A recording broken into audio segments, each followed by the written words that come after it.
दोस्तों, चाहे जीवन में कुंवारे मर जाना, लेकिन कभी भी ऐसी स्त्री के साथ में विवाह मत करना, या फिर कहे तो किसी प्रकार का रिश्ता, दोस्ती या फिर संबंध ऐसे स्त्रियों से भूलकर भी नहीं रखना। दोस्तों, आज आप जीवन की एक ऐसी सच्ची कहानी से रूबरू होने वाले हो जिससे आपको अपने आसपास के स्त्रियों के बारे में ऐसी राज पता चलेगी जिसे सुनकर आपका रूह कांप जाएगा। हाँ दोस्तों, इस कहानी में आप लोगों को सुनने के लिए मिलेगा कि वो लड़की कैसी हुआ करती है जिनसे इंसान अगर भूल से भी शादी कर ले तो वह बर्बाद हो जाता है, चाहे कितना भी धन कमाए लेकिन हमेशा गरीब ही बना रहता है। नमस्कार दोस्तों, स्वागत है आप लोगों का आपके अपने YouTube चैनल हमारी साधना पर। दोस्तों, एक दिन भगवान विष्णु और मां लक्ष्मी बैठे हुए थे। तब माता लक्ष्मी पृथ्वी की तरफ देखती है और कहती है कि पृथ्वी लोक कितना स्वार्थी बन गया है। ऐसे में कौन अपना है और कौन पराया, आज के समय में यह समझना बहुत कठिन है। भगवान विष्णु बोले, हे लक्ष्मी, सही कह रहे हैं आप। अब मां लक्ष्मी बोली, ऐसे में जो एक जीवन साथी होती है, जो किसी इंसान के साथ उसके पूरे जिंदगी साथ रहती है, उसके बारे में पता होना बहुत जरूरी है। फिर भगवान विष्णु मां लक्ष्मी से कहे, सही कह रहे हो आप, नहीं तो किसी भी इंसान का जिंदगी एक पल में बर्बाद हो जाती है, वो अमीर से गरीब बन जाता है। माता लक्ष्मी ने कहा, हे प्रभु, ऐसी कौन सी बात है जो हर एक इंसान को उसके विवाह से पहले पता होना चाहिए। भगवान विष्णु कहते हैं, मैं आपको ये बातें एक कहानी के जरिए बताता हूं। आप बस कहानी को ध्यान से पूरा सुनना, क्योंकि आधा अधूरा ज्ञान कोई काम का नहीं होता। तो चलिए, आप लोगों का समय ज्यादा बर्बाद ना करते हुए गौर करते हैं जीवन की एक सच्ची कहानी की तरफ। इसके अलावा हे माता लक्ष्मी, जो भी भक्त इस वीडियो को लाइक करे और चैनल को सब्सक्राइब करके कमेंट में जय माता लक्ष्मी लिखे, उनके घर में धन की कभी कोई कमी न रहे, उनका घर हमेशा धन से भरा रहे। प्राचीन काल की बात है, एक गांव जो कि नदी के किनारे बसा हुआ था। उस गांव में एक बहुत ही दयावान राजा रहते थे और उनकी 2 रानियां थीं। और राजा अपने पत्नियों से बहुत ही घनिष्ठ प्रेम करते थे। और एक दिन राजा के राजमहल में एक बेटा पैदा होता है, और इसी खुशी में गांव के जो राजा थे वो अपने दरबार में नृत्य सम्मेलन का आयोजन करते हैं। और इस नृत्य सम्मेलन में आसपास के गांव से भी कुछ लड़कियां भाग लेती है। शाम का समय था और नृत्य कला की आयोजन शुरू हो चुका था। और तभी राजा की नजर अचानक से एक सुंदर स्त्री पर पड़ती है, जिसका नृत्य देखकर राजा उन पर मोहित हो जाते हैं। और उसके बाद राजा मंत्री को कहकर अपने विवाह का प्रस्ताव उस लड़की के सामने पेश करवाते हैं। और वो लड़की इस प्रस्ताव को सुनकर के आश्चर्य में पड़ जाती है। और वो लड़की उस मंत्री से कहती है, मुझे कुछ वक्त दीजिए, मैं सोचकर बताती हूं। फिर कुछ दिनों के बाद राजा उस लड़की से शादी कर लेते हैं। फिर कुछ सालों के बाद छोटी वाली रानी को 2 पुत्र होते हैं। कुछ समय के बाद उनके तीनों बेटे बड़े हो गए, लेकिन दोस्तों, दूसरे वाले रानी को एक भी पुत्र नहीं था, क्योंकि उनके नसीब में कोई संतान प्राप्ति नहीं था।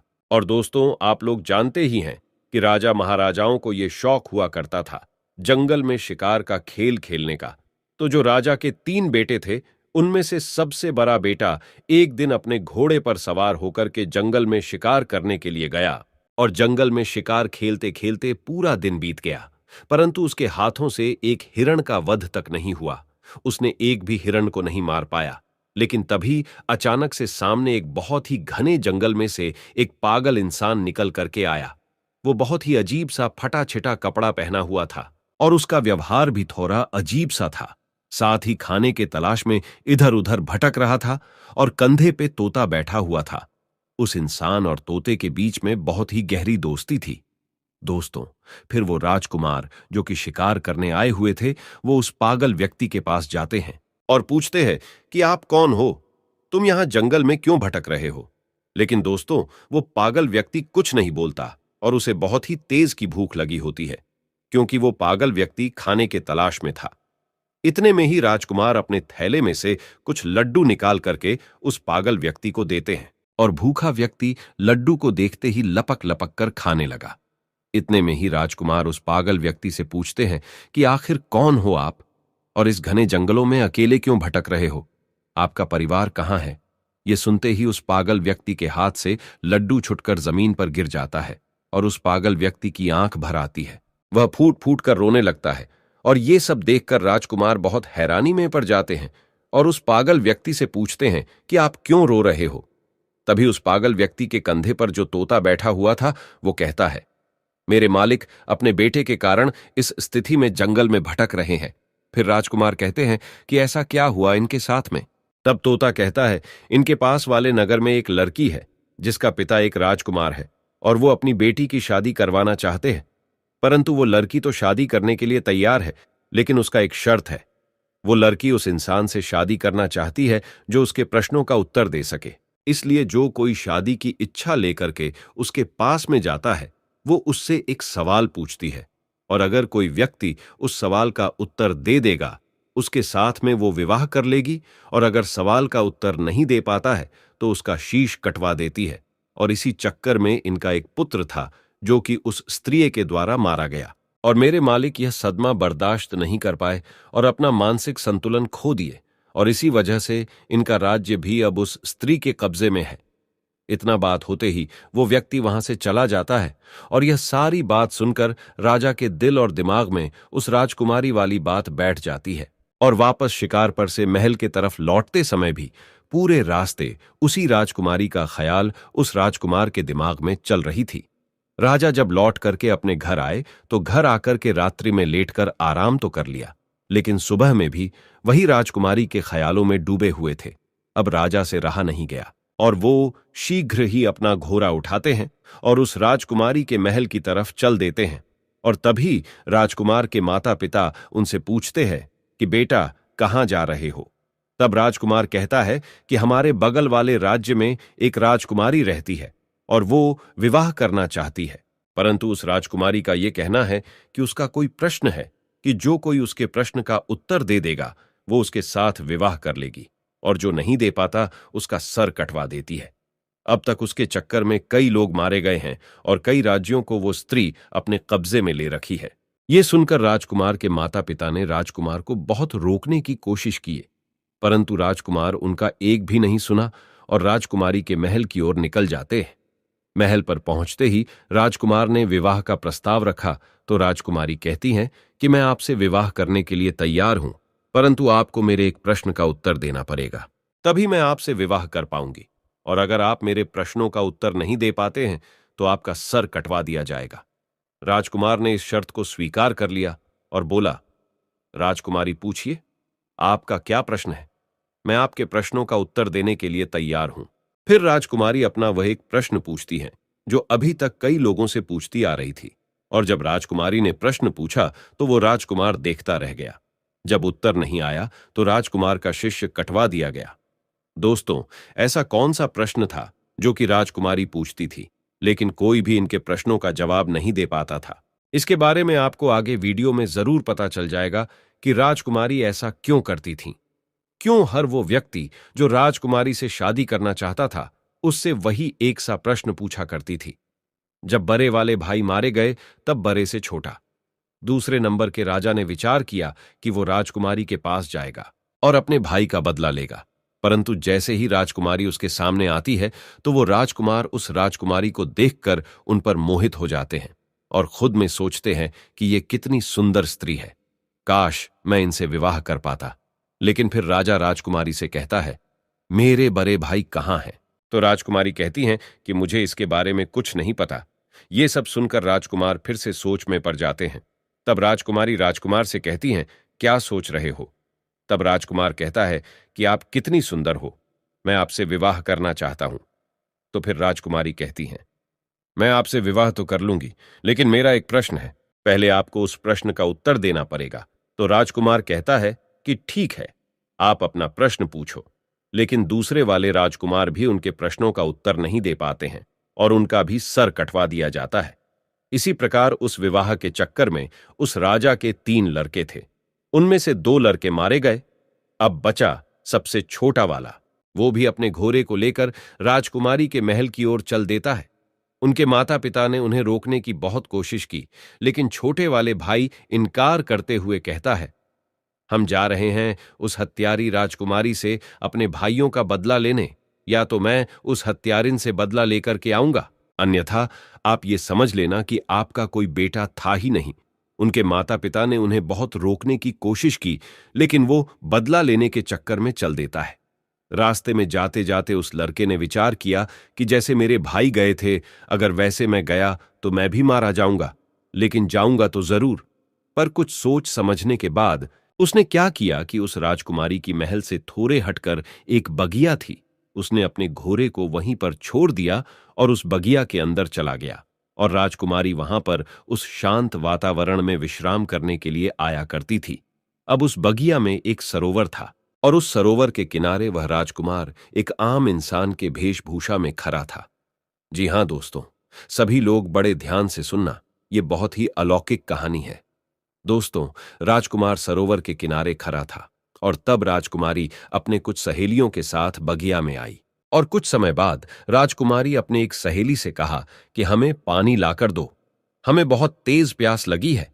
अब उस राजकुमारी की बात को सुनकर उसकी एक सहेली ने हाथ में बर्तन लेकर के उसी सरोवर पर जल लेने के लिए गई, जिस सरोवर पर वह राजकुमार आम इंसान के रूप में पहले से ही खड़ा था। उसने देखा तो उसके रूप को देखकर उन पर मोहित हो गई। वो राजकुमारी की सहेली फिर जल लेकर के आई और राजकुमारी को पिलाया, फिर तुरंत लौट करके सरोवर के पास चली गई और उसने जा करके उस राजकुमार यानी कि उस आम आदमी से कहती है कि आप कौन हो, यहां क्या कर रहे हो? मैं आपको देखते ही आपके रूप पर मोहित हो गई हूं और मैं शीघ्र ही आपसे विवाह करना चाहती हूं। फिर राजकुमार कहता है कि वो तो ठीक है, लेकिन आप कौन हो? फिर वो लड़की कहती हैं कि मैं राजकुमारी की सहेली गंगा हूं। ये सुन करके राजकुमार उस गंगा के साथ उसके घर चले जाते हैं और गंगा अपने आंगन में चारपाई बिछा करके उस राजकुमार को बैठा दिया और उसके बाद में भोजन करवाया और फिर कहती है कि आप क्या सोच रहे हो? आप विश्वास करिए, मैं आपको कभी धोखा नहीं दूंगी, क्योंकि मैं तुम्हारे रूप के ऊपर दीवानी हो चुकी हूं। मैं तुमसे प्यार कर बैठी हूं। जब इतनी बात उस राजकुमार ने सुनी तो वो राजकुमार रोने लगता है। राजकुमार के आंखों से आंसू की धारा बहने लगी और कहने लगा, मैं इसलिए सरोवर में घूम रहा था क्योंकि ये जो तुम्हारी राजकुमारी है इतनी हत्यारी है, जिसने अब तक कई लोगों के सर कटवा दिए हैं और उन्हीं में हमारे 2 भाई मारे गए, तो मैं अपने भाइयों का बदला लेना चाहता हूं। इसलिए मैं ये जानना चाहता हूं कि ये राजकुमारी कौन सा सवाल पूछती है। तब गंगा कहती है, वो तो हम आपको बता देंगे, लेकिन पहले आप हमसे वादा कीजिए कि आप हमसे शादी करेंगे।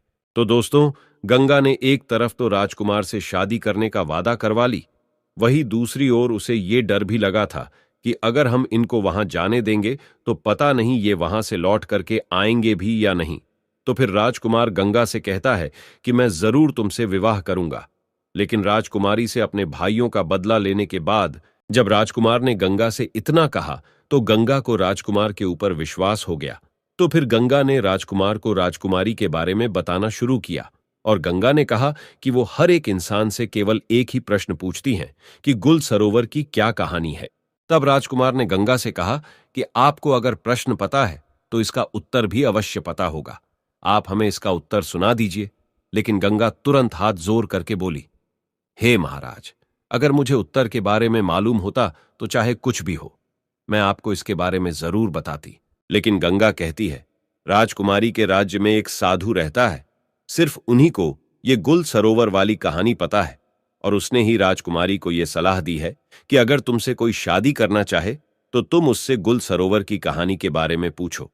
हालांकि यहां तक राजकुमारी को भी इस कहानी के बारे में कुछ भी पता नहीं होता, फिर भी राजकुमारी यह प्रश्न पूछा करती है क्योंकि वह उस साधु से प्रेम करती है। तब राजकुमार ने गंगा से कहा, चलो ठीक है, कोई बात नहीं, तुमने हमारा काम थोड़ा आसान कर दिया। अब हम जाते हैं पहले गुल और सरोवर की कहानी के बारे में पता करने कि इसकी कहानी क्या है। इसलिए आप यहीं पर इंतजार करिए और हम वापस लौट करके जरूर आएंगे। तब गंगा बोलती है, हे महाराज, गुल सरोवर की कहानी कहां मिलेगी आपको? मैं आपको ये बता सकती हूं, लेकिन वहां से जिंदा लौटना नामुमकिन है, वहां से जिंदा नहीं लौट पाओगे। राजा बोले, क्यों नहीं लौट पाएंगे? तब गंगा बोली, रास्ते में बहुत खतरा है, इसलिए आप वहां मत जाइए। इस जिद को छोड़िए, आप अपने भाइयों का बदला नहीं ले पाओगे। आप हमारे साथ विवाह कीजिए और बदला लेने के बारे में भूल जाइए। उस राजकुमार ने कहा, चाहे रास्ते में कितनी भी कठिनाई क्यों ना हो, चाहे संकट कितने भी हो, लेकिन मैं जाऊंगा जरूर और अपने भाइयों का बदला जरूर लूंगा। तो गंगा ने सोचा कि अब हम चाहे इनको कितना भी रोकने की कोशिश करें, लेकिन ये नहीं रुकेंगे। तो फिर गंगा ने खुद एक घोड़ा और एक तलवार राजकुमार के हाथ में दिया और कहा कि ये घोड़ा और ये तलवार तुम्हारे काम जरूर आएगी। इसलिए आप एक काम करना, यहां से ठीक दक्षिण दिशा की तरफ जाओ, और जब आप दक्षिण दिशा की तरफ जाओगे तो आगे आपको गुफा में एक शेर मिलेगा, और उस शेर से आपको डरना नहीं है, क्योंकि वह शेर बूढ़ा हो चुका है, जिस वजह से वो शिकार नहीं कर पाता और बहुत भूखा रहता है। जब आप उसके पास जाओगे तो इस तलवार के मदद से रास्ते में उस शेर के लिए कुछ खाने को जरूर ले जाना, और जब वह शेर गुफा से बाहर आए तब उसके सामने यह खाने की चीज रख देना। वो उसे खा करके तुम्हारी मदद जरूर करेगा। बस इतना ध्यान रखना कि आप जब जंगल में थोड़ा आगे बढ़ोगे तो आप समुद्र के किनारे पहुंच जाओगे। तो वहां से आगे आपको समुद्र के उस पार जाना होगा। और इतना कहकर गंगा राजकुमार को विदा कर देती है, और राजकुमार दक्षिण दिशा में जंगल की तरफ निकल जाते हैं। जाते समय गंगा बोलती है, महाराज भूल मत जाना, लौट करके जरूर आना, चाहे कुछ भी हो जाए। मैं आपका जीवन भर इंतजार करूंगी, मुझे आप भूलोगे तो नहीं। तो उस राजकुमार ने विश्वास दिलाते हुए बोला कि आप चिंता मत करो, मैं लौट करके जरूर आऊंगा और तुमसे विवाह करूंगा, इसलिए आप तनिक भी चिंता मत करो। अब वो राजकुमार धीरे धीरे जंगल की तरफ बढ़ने लगा तो गंगा के मुताबिक उसको एक शेर का गुफा मिला, जिसमें वही एक बूढ़ा शेर था जिसके बारे में गंगा ने राजकुमार को बताया था, और साथ में ये भी कहा था कि आप रास्ते में इस तलवार की मदद से उस बूढ़े शेर के लिए कुछ खाने को ले जाना। तो वो राजकुमार बिल्कुल ऐसा ही करता है और उस शेर के सामने खाना रख देता है। चूंकि शेर बहुत भूखा था तो वो खाना देखते ही बहुत खुश हो जाता है और लपक कर खाना शुरू कर देता है। राजकुमार देखता है कि अब तो शाम हो चुकी है, जिस वजह से हल्का हल्का ठंड भी लगने लगता है और कुछ देर में अंधेरा भी हो जाएगा। तो वो क्या करता है कि आसपास से कुछ लकड़ियां इकट्ठा करके ले आता है और गुफा के सामने थोड़ा सा आग जला लेता है। तब उसी आग के पास में आकर वो शेर राजकुमार के बगल में बैठ जाता है और राजा उस शेर को सहलाने लगता है, और कुछ समय बाद राजकुमार को आंख लग जाती है। राजकुमार वहीं पर सो जाता है। फिर अगले सुबह होते ही राजकुमार उस शेर के साथ जंगल में आगे दक्षिण दिशा की तरफ बढ़ने लगता है। चलते चलते जंगल में राजकुमार को आगे कई मुसीबतें आती हैं। कई तरह के जानवर राजकुमार के सामने आते हैं, लेकिन उस बूढ़े शेर की दहाड़ से सभी जानवर डर के भाग जाते हैं।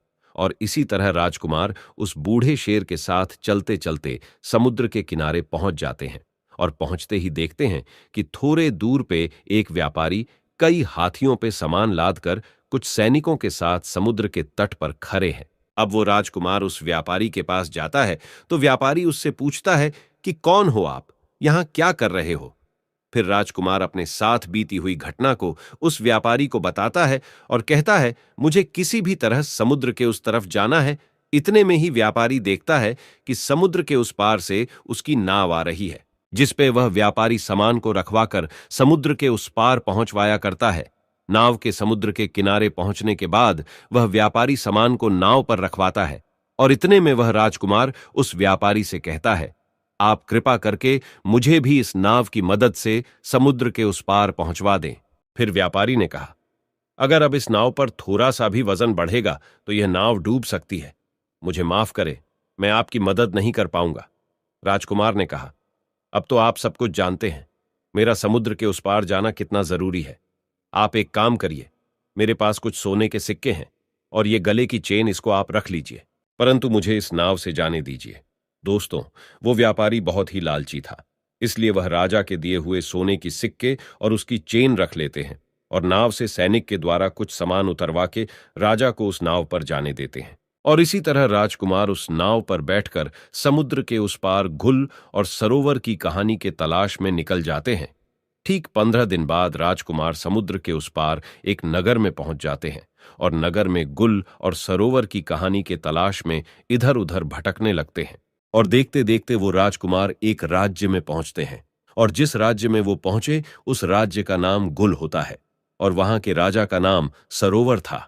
वहां पर पहुंचकर राजकुमार देखता है कि सरोवर नाम के राजा के राज्य में नृत्य कला होता था और वहां पर कई लोग आया करते थे। संगीत बजता था, नृत्य कला होता था, सभा में चारों ओर आनंद का माहौल रहता था। और राजकुमार ने क्या किया कि उन्हीं लोगों के बीच में जाकर बैठ गया। अब 3-4 दिन लगातार वहां पर आता है और चुपचाप चला जाता है। लेकिन किसी से कुछ नहीं कहता। एक दिन सरोवर नाम के राजा की नजर उस पे पड़ गई और सरोवर नाम के राजा ने उसको उठाया। सभा के अंत में उससे कहा, मैंने आपको देखा कि आप 3-4 दिन से आते हो, ना किसी से कुछ कहते हो और ना ही किसी से कुछ बोलते। आप इस राज्य के नहीं लगते हो। इससे पहले कभी यहां दिखाई भी नहीं दिए। कौन हो आप? क्या करना चाहते हो? राजकुमार को तो गुल और सरोवर की कहानी पता करनी थी और उन्हें अच्छी तरीके से पता था कि इस कहानी के बारे में सरोवर नाम के राजा को जरूर पता होगा। इसलिए राजकुमार सरोवर नाम के राजा से कहता है, महाराज, मैं कुछ संगीत गाना चाहता हूं। ये सुनकर सरोवर नाम के राजा उनसे बोलते हैं कि कौन सा संगीत? ठीक है, आप सुनाइए। और इतने में सरोवर नाम के राजा के इशारे पर पीछे से ढोल बजने लगते हैं और राजकुमार संगीत गाने लगते हैं। उस राजकुमार ने इतना सुंदर संगीत सुनाया कि पूरी सभा बैठी हुई वाह वाह करने लगी। राजा खुश हो गया और राजा ने खुश होकर के बोला, हम तुम्हारे इस गायकी से इतने खुश हैं, इतने खुश हैं कि आप चाहे तो कुछ भी मांग सकते हो। आप जो मांगोगे हम आपको वो जरूर देंगे, ये हमारा वचन है। फिर राजकुमार कहने लगा, महाराज ऐसा ना हो, मैं मांगू और आप अपना पैर पीछे खिसका ले, इसलिए एक काम कीजिए, आप रहने दीजिए। जो कुछ भी है वो ठीक है और जैसे भी है ठीक है, हम जैसे हैं अच्छे हैं। तो उस राजा ने कहा, नहीं, आप मांगो, ऐसा कुछ नहीं है। आप जो कहोगे वो हम आपको देंगे। आपकी जो इच्छा हो वो आप मांगना। अब उस राजकुमार ने कहा, हे महाराज, मुझे कुछ नहीं चाहिए, मुझे केवल आप गुल और सरोवर की कहानी बता दीजिए।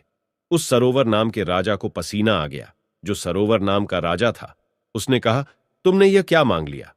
तुम मुझसे मेरा पूरा साम्राज्य मांग लेते, वो भी मैं तुम्हें दे देता, लेकिन तुमने मुझसे ये कैसा सवाल पूछ लिया? इसकी कहानी मैं जानता हूं, लेकिन मैं वो तुम्हें बता नहीं सकता। तभी राजकुमार ने कहा, महाराज, कुछ समय पहले आपने ही तो ये कहा था कि आप जो मांगोगे हम आपको वो दे देंगे। इसलिए आप केवल मुझे वही गुल और सरोवर की कहानी सुना दीजिए कि आखिर इस कहानी का क्या राज है। अब महाराज अपने ही दिए हुए वचनों में फंस जाते हैं और कहने लगे, अगर तुम्हारी यही इच्छा है, बार बार तुम यही जिद कर रहे हो, तो मैं तुम्हें गुल और सरोवर की कहानी तो सुना दूंगा, लेकिन ध्यान रखना, कहानी खत्म होने के तुरंत बाद हम तुम्हारा सर कटवा देंगे। अगर तुम इस बात पर राजी हो तो हम तुम्हें गुल और सरोवर की कहानी बताते हैं कि आखिर गुल और सरोवर की कहानी क्या है। राजकुमार ने कह दिया, ठीक है, आप मेरा सर काट लेना, लेकिन आप कहानी जरूर सुना देना। बोले, ठीक है, हम तुम्हें जरूर सुनाएंगे। तब महाराज मंत्रियों को इशारा दिया और नौकरों को भी इशारा दिया। अब नौकर चले हैं कारावास की तरफ। राजकुमार वहीं बैठा हुआ देख रहा है। तब नौकर क्या लेकर के आए कि एक लड़की है, वो बहुत सुंदर है। उसके शरीर पर फटे पुराने वस्त्र है और उसके हाथों में पैरों में बेरियां परी हुई है। वो चल नहीं पा रही थी और इसीलिए नौकर लोग मार लगाते हैं। अब वो राजकुमार देखता रह गया, ये क्या है, मेरी समझ में नहीं आया। तब तक उस लड़की को ला करके सरोवर महाराज के सामने खड़ा कर दिया। अब राजकुमार के सामने उस सरोवर नाम के राजा ने कहानी शुरू की। तुम सुनना चाहते थे गुल सरोवर की कहानी क्या है? तो सुनिएगा, मेरा ही नाम है सरोवर राजा। मैं ही हूं वो सरोवर, और गुल ये लड़की है जो तुम्हारे सामने हथकरी और बेरियों में जकरी हुई है। राजकुमार कहने लगा, महाराज, आप सरोवर और ये लड़की गुल, इसका मतलब आपकी ही कहानी है? महाराज ने बोला, हां, ये मेरी ही कहानी है। राजकुमार ने कहा, फिर तो आपसे अच्छी तरह और कौन बता सकता है? महाराज बोले, सुनो, हमारी कहानी क्या है। मैं विवाह से पहले एक बार जंगल में शिकार खेलने के लिए गया था, तो वहां ये लड़की अपनी सहेलियों के साथ बगिया में बैठी हुई थी। ये सब बातें उस सरोवर नाम का राजा समझा रहा है कि उस दिन बगिया में घूमते घूमते हम पहुंच गए तो हमारी नजर इस स्त्री के ऊपर पड़ी। ये गुल नाम की लड़की जो तुम्हारे सामने खड़ी है, इसकी नजर हमारे ऊपर पड़ी और इसे देखकर हम इस पर मोहित हो गए और हमें देख करके ये भी हम पर मोहित हो गई। मैं इस स्त्री के रूप पर इतना मोहित हो गया कि मैं इसके रूप का दीवाना हो गया। अब क्या बताए, इस लड़की को देखकर हम तो कुछ नहीं बोल पाए, लेकिन इस लड़की ने मुझे अपने पास बुला लिया और कहा, कौन हो आप? कहां से आए हो? क्या नाम है तुम्हारा? क्या देख रहे हो? तो फिर मैंने उलझी हुई आवाज में से जवाब दिया, मेरा नाम सरोवर है और मैं इस राज्य का राजा हूं। और आप कह रहे हो कि क्या देख रहे हो, तो आप इतनी सुंदर हो कि ऐसा लगता है हम आपको ही देखते रहे। तो इससे पहले कि मैं इस लड़की से कुछ पूछता, तब तक में इस लड़की ने हमसे पूछ लिया कि क्या आप मुझसे शादी करोगे? जो बात मेरे दिल में थी वो इसने कहा तो मैं बहुत खुश हो गया। अब ये लड़की मुझे साथ में लेकर के अपने घर पहुंची। अपनी मां से जाकर के हट की है, मां मैं अगर विवाह करूंगी तो इसी के साथ मैं करूंगी, अन्यथा मर जाऊंगी। माँ बाप ने बहुत समझाया कि बेटा, इनके घर खानदान का कोई पता नहीं कहाँ के रहने वाले हैं, इसका कुछ पता नहीं है। और उसकी माँ कहती हैं कि एक अजनबी के साथ मैं तुम्हारा विवाह कैसे करा सकती हूं। तब महाराज कहता है उस समय वो लड़की बार बार अपने माता पिता से विनय करने लगती है और खाना पीना तक छोड़ देती है।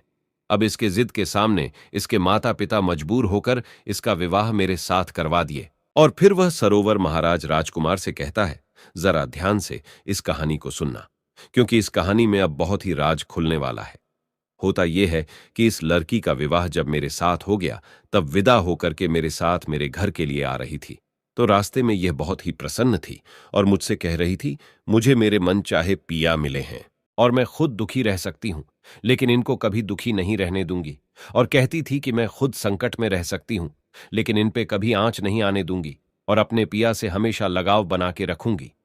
ऐसे ही करके हम अपने घर पहुंच गए और इसे अपने घर ले आए। और अब तो हम उसके प्यार में इतना पागल हो गए कि सब कुछ भूलते जा रहे थे। हम अपना राज्य का दरबार भी समय से पहले बंद करके घर पहुंच जाते थे। ऐसे ही कुछ दिनों तक चलता रहा और कुछ दिनों के बाद से जब घर लौट के इस स्त्री के पास आते थे तो पता नहीं क्यों हमें बहुत जोर की नींद आ जाया करती थी। और इतने में ही वो राजमहल से जंगल की ओर चल देती है। उस स्त्री के वहां से निकलते ही मैं भी वहां से निकल जाता हूं, इसके पीछे पीछे जाता हूं। और तभी मैं देखता हूं कि वो स्त्री एक साधु के साथ में बैठी हुई हंस हंस कर बातें कर रही है। इतना सब कुछ देखते ही मैं सोचने लगा कि पता नहीं ये उसका रोजाना का काम था या सिर्फ आज का काम है। उसके बाद मैं चुपचाप वहां से वापस राजमहल में लौट जाता हूं। फिर राजकुमार उनसे कहने लगा कि आगे क्या हुआ। तो महाराज ने राजकुमार से कहा, उस दिन मेरा पूरा दिन उसी के बारे में सोचते सोचते निकल गया, एवं दूसरा दिन भी संध्या होने चली और ये तो हमेशा यही सोचती रहती थी कि कब शाम होगी। तो फिर इसने खाना बनाया और मुझे दिया, लेकिन उस दिन हमने जानबूझकर खाना नहीं खाया। मैंने निर्णय किया कि आज चाहे कुछ भी हो जाए, लेकिन सोएंगे नहीं। फिर देर रात तक उससे बातें करते रह गए, एवं इतने में उस स्त्री ने कहा कि पिया, अब बहुत ज्यादा रात हो चुकी है, आप सो जाइए। तब मैंने आंखें बंद करके सोने का नाटक किया और तब ये स्त्री उसी साधु के पास चली जाती है। फिर मैं भी उसके पीछे पीछे गया तो मैं देखता हूं कि वो साधु हाथ में डंडा लिए उस स्त्री से बहुत ही गुस्से में कहता है कि आज तुम्हें यहां पर आने में इतना समय क्यों लग गया, कहां थी इतनी देर तक। फिर वो स्त्री हाथ जोड़ करके साधु से क्षमा मांगते हुए कहा, मेरे पिया आज विलंब से सोए थे, इसलिए मुझे आने में इतनी देर हो गई। फिर स्त्री ने साधु से कहा कि अगले बार से ऐसा कभी नहीं होगा, क्योंकि अगले बार मैं उसके खाने में जहर देकर के उसे सदा के लिए सुला दूंगी और आपके पास आ जाऊंगी। तभी मैंने उसके मुख से यह बात सुनी तो मुझे बहुत ही तेज पसीना आने लगा और मैं घबरा गया। उसी समय उस साधु की नजर मुझ पर पड़ जाती है और साधु ने उस स्त्री से कहा कि उस पैर के पीछे छिप करके मुझे कोई देख रहा है। तो फिर वो जो गुल नाम की लड़की थी उसकी नजर मेरे ऊपर पड़ी। तभी वो स्त्री ने चिल्ला चिल्ला कर कहा कि ये तो मेरे पिया है, आप उसे मार डालिए। फिर क्या था कि वो दो और मैं अकेला, वो दोनों ने मिलकर मुझ पर आक्रमण किया और मुझे मारने की कोशिश की और हमारे बीच युद्ध छिड़ गया और फिर मैं युद्ध करते करते नीचे गिर गया। उस साधु ने मुझे कसकर दबा लिया कि तभी ये जो स्त्री है, ये स्त्री नहीं बल्कि हत्यारीन है। उसके बाद ये स्त्री ने तलवार लेकर मेरे सीने पर बैठ गई और तभी वो जो साधु था वो वहां से भाग जाता है। फिर मुझे कुछ समझ में नहीं आ रहा था कि मैं क्या करूं। और जैसे ही ये स्त्री मुझे तलवार से मारने वाली ही थी कि इतने में महाराज उस राजकुमार से कहता है कि ये जो कुत्ता तुम सामने देख रहे हो, उस वक्त ये कुत्ता आता है और रानी पे काबू करके मेरी जान बचा लेता है। और जो वह साधु था वो समुद्र के उस पार मेहर नाम के राजकुमारी के राज्य में जाकर छिप गया है। राजकुमार को महाराज की पूरी बात समझ में आ गई और महाराज कहते हैं कि ये थी पूरी गुल और सरोवर की कहानी। अब मैं अपने वादे के अनुसार पूरी कहानी तुम्हें सुना दी। अब तुम इस वादे के अनुसार अपना सर कटवाओ। इतने में राजकुमार ने कहा कि महाराज आप मेरा सर काट लीजिएगा, लेकिन उससे पहले मुझे ये बता दीजिए कि उस रानी ने उस साधु को अपने राज्य में क्यों छिपने दिया, अब तक क्यों छिपा करके रखा है और जब राजकुमार ने ये कहा तो अब सरोवर महाराज जो है वो अपने ही दिए हुए वचनों में फंस गया एवं इस सवाल का जवाब नहीं दे पाने के कारण राजकुमार को छोड़ दिया और कहा, मैं तो तुम्हें छोड़ दे रहा हूं, लेकिन आज के बाद मेरे इस राज्य में कभी नजर नहीं आना। राजकुमार ये सब सुन के उस मेहर नाम के राजकुमारी के महल की ओर चल देते हैं। कुछ दिनों के बाद जब राजकुमार मेहर नाम के राजकुमारी के महल में पहुंचते हैं तो राजकुमारी से कहते हैं, मुझे आपसे विवाह करना है। फिर मेहर कहती है, आपको पहले मेरे एक प्रश्न का जवाब देना पड़ेगा, तभी मैं आपसे विवाह करूंगी, और अगर आप जवाब नहीं दे पाते हैं तो आपका सर कटवा दिया जाएगा। दोस्तों, अब राजकुमार को तो पहले से ही पता था कि राजकुमारी क्या प्रश्न करने वाली है, इसीलिए राजकुमार ने शर्त स्वीकार कर लिया और कहा, हां पूछो, क्या प्रश्न है तुम्हारा? मैं तुम्हारे प्रश्नों का उत्तर देने के लिए तैयार हूं, लेकिन तुम शायद इस कहानी को सुनने के बाद अपने क्रोध पर काबू नहीं कर पाओगे। अब राजकुमारी सोचती है कि आखिर ऐसा क्या है इस कहानी में जिसे सुनकर मैं क्रोधित हो जाऊंगी। राजकुमारी इस बात पर ध्यान नहीं देते हुए राजकुमार से कहते कि आप कहानी सुनाओ, क्योंकि राजकुमारी उस साधु के प्रेम में अंधी होती है। अब राजकुमार कहानी सुनाता है और जैसे ही कहानी पूरी होती है तो राजकुमारी कहने लगी, ऐसा क्या था इस कहानी में जो मुझे क्रोध आता? राजकुमार बोले, जिस साधु के प्रेम में तुम अंधी हो वो वही गुल सरोवर वाला साधु है जो वहां से भागकर समुद्र के इस पार तुम्हारे पास आकर छिपा हुआ है। अब मेहर को विश्वास नहीं होता और वो तुरंत राजमहल से निकलकर अपने राज्य में उस साधु के यहां पहुंचती है और उस मेहर के साथ पीछे से वह राजकुमार भी जाता है और मेहर उस साधु से पूछती है कि तुम कौन हो? साधु घबरा जाता है और कुछ बोल नहीं पाता। इतने में राजकुमारी समझ जाती है कि यह पक्का वही इंसान है। अब राजकुमारी उस साधु से कहती है, तुम्हारे चक्कर में कई लोगों का सर कटवाया गया, तुम खुद सभी लोगों को जंगल में ले जाकर के सिर कटवाए हो, अब तुम्हें भी सजा मिलेगी, तुम्हारा भी सर राज्य के सभी लोगों के सामने कटवाया जाएगा। इतने में साधु बोलता है, राजकुमारी मुझे माफ कर दो, मैंने किसी का जान नहीं लिया, वो सभी लोग अभी भी जिंदा हैं। तब वो राजकुमार जो मेहर के साथ आया था उस साधु से पूछता है कि कहां हैं सभी लोग, तुम मुझे जल्दी से बताओ। अब वह साधु मेहर और राजकुमार को एक ऐसी जगह पे लेकर जाता है जहां पर वो सभी लोगों को कैद करके रखा था। राजकुमार सभी लोगों को वहां से आजाद कराता है और उनके दोनों बड़े भाई भी मिल जाते हैं और राजकुमारी उस साधु को हमेशा के लिए उसी कैद में बंद कर देती है। तब राजकुमार उस मेहर नाम के राजकुमारी से कहते हैं, आपका बहुत धन्यवाद, आज आपके वजह से मैं अपने भाइयों से मिल पाया, जहां मुझे लग रहा था कि मेरे दोनों बड़े भाई कब का मर चुके हैं। और इतना बोलने के बाद राजकुमार मेहर नाम के राजकुमारी से कहते हैं, जीवन में कभी भी किसी इंसान को दूसरे पे विश्वास नहीं करना चाहिए जब तक कि आपको उस दूसरे इंसान के बारे में पूरी जानकारी नहीं हो, क्योंकि ज्यादातर इंसान के अंदर खुद के लिए स्वार्थ छुपा होता है। राजकुमार कहता है, जब कोई इंसान कभी कभी किसी परिस्थिति में चतुराई या चालाकी दिखाता है या दूसरों को बेवकूफ मानते हुए कोई अभिनय, ढोंग या पाखंड करता है तो इसे त्रिया चरित्र कहते हैं कि कैसे जब एक इंसान को अपना स्वार्थ दिखने लगता है तो वह अपने लोगों को भी बेवकूफ बनाकर अपना स्वार्थ को पूरा करता है और उसके साथ रहने वाले लोगों को इसके बारे में भनक तक नहीं लगता कि यह स्त्री या पुरुष त्रिया चरित्र की खेल कर रहा है। आज के टाइम में हर दूसरा लोग त्रिया चरित्र कर रहा है जिसके अंदर थोड़ा सा भी स्वार्थ है। इसलिए दोस्तों, जो आपके दिल के करीब है उसके बारे में आप पूरी जानकारी रखिए कि उसके अंदर खुद को लेकर कोई स्वार्थ तो नहीं छुपा है, और अगर ऐसा है तो आप उनसे थोड़ा दूर ही रहिए, क्योंकि ऐसे में आपको जिंदगी के हर एक कदम पर धोखा ही मिलेगा, क्योंकि एक स्वार्थी इंसान अपने स्वार्थ के लिए जिंदगी में कुछ भी कर सकता है। और राजकुमारी मेहर से इतना कहने के बाद वो राजकुमार अपने भाइयों के साथ महल की ओर चल देता है। दोस्तों, वीडियो पसंद आई हो तो लाइक जरूर करें, चैनल को सब्सक्राइब करें और अपने ऐसे दोस्तों के साथ शेयर जरूर करें जिसे त्रिया चरित्र के बारे में पता ना हो। और दोस्तों, सच्ची श्रद्धा से कमेंट में जरूर लिखे, जय श्री राम, जय हनुमान, साथ ही देवों के देव हर हर महादेव सदैव आप पर अपनी कृपा बनाए रखे। प्रिय मित्रों, वीडियो को अंत तक देखने के लिए धन्यवाद। जय श्री राम।